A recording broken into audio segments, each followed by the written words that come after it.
Hello, नमस्कार मंडळी. तर गेल्या पूर्ण वीकभर ही पोरगी फक्त पोह्याचा नाश्ता, जेवणामध्ये पोहे, सगळ्या वेळेस पोहेच खाते. पण लकीली आज तिने साबुदाणा खिचडी मागितली. पोहे संपले होते, अशी पण मी साबुदाणा खिचडीच बनवणार होती.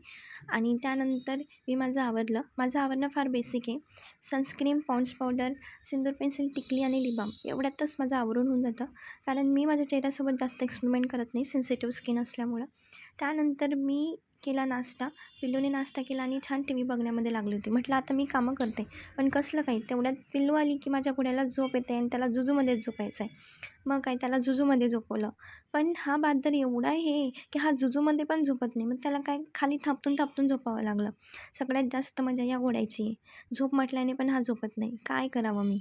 त्यानंतर तेवढ्यात पिल्लूच्या पप्पांचा कॉल आला. त्यांनी सांगितलं मी घरी येतो आहे, जेवण केलं नाही, जेवण बनवून ठेव. मग काय पटपट सगळी कामं करायला घेतले आणि त्यानंतर मी बनवला स्वयंपाक आणि पिल्लूच्या पप्पांनी जेवण केलं आणि आम्ही निघालो डीमार्टला. तर यावेळेस गाडी असल्यामुळे आम्ही गेलो डीमार्टला किराणा भरायला.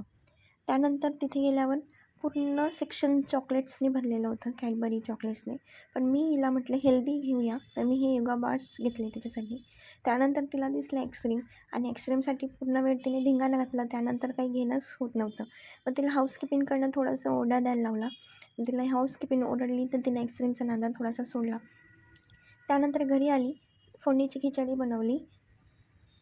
इतकी छान ती तिच्या पप्पांना खिचडी खाऊ घालत होती, संपवा संपवा म्हणून. आणि त्यानंतर रेडी झाली काका काकूंकडे जाण्यासाठी. तर असा होता आमचा आजचा दिवस. Thank you for